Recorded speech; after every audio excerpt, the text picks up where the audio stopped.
As the border crisis continues, the feds are still releasing large numbers of COVID-infected illegal border crossers into the U.S. That leaves local communities and charities scrambling to act. One charity group is playing a bigger role than any other.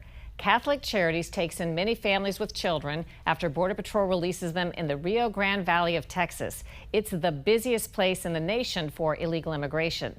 Sister Norma Pimentel shows us the giant facility she runs by a bus station in McAllen. Getting buses arrive at from 7 in the morning all the way to midnight. What you see here in this room, which is the main room that we have, is in this area right here is when the newly arrivals, they sit in the blue chairs and they wait to be called so that they can talk to their family and start to make arrangements for their travel with their family members. What happens back there, they have everything from milk and baby bottles, shampoo, Pampers, anything and everything the family might need. But they spend an average of one night here? For the most part, everybody will not go beyond 24 hours. Do most of the people already have family here? I would say 99% of the time, with the exception of almost 1 in 1,000, but for the most part, we don't see somebody that does not have family here. Sister Norma Pimentel says at first her group was putting up COVID-infected families at local hotels. But so many arrived over the summer, local organizers faced an emergency and had to devise a new plan. They set it outside here within the city, and the following day I think they re-looked at the situation and saw that this could definitely grow to a larger amount that needed definitely a better space where we can. So it was all, by the second day, the setup was then at Ansalduas Park, which is a place outside in Mission. So the whole operation just moved there. Everybody was dropped there. They were tested. If they were positive, they would remain there. If they were negative, they were brought over here. People are hearing that people are crossing in with COVID and it kind of frightens them. If people say, why should we, when we're trying to be so careful, be bringing other people in that have it?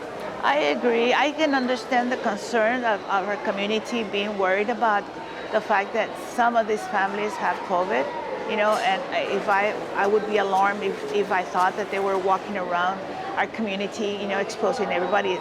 Precisely why I took the proper measures to make sure that that wasn't going to happen, that we would responsibly make sure these families who were arriving, they were released to us, that they would be isolated and they would be in a place where they could be cared for and at the same time not exposing our community to the virus. They're people just like us, they're families, mothers and fathers struggling to take care of their children, and that side is not related when you just label them as illegals entering our country and spreading the virus.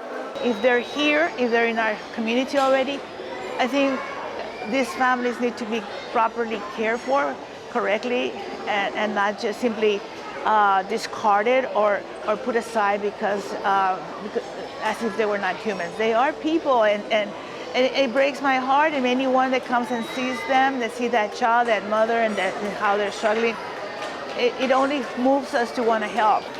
You have a system here, but there was no system set up by Border Patrol, to test and control. And I wonder what's happening in other places or what happened prior to someone like you being able to set up a system.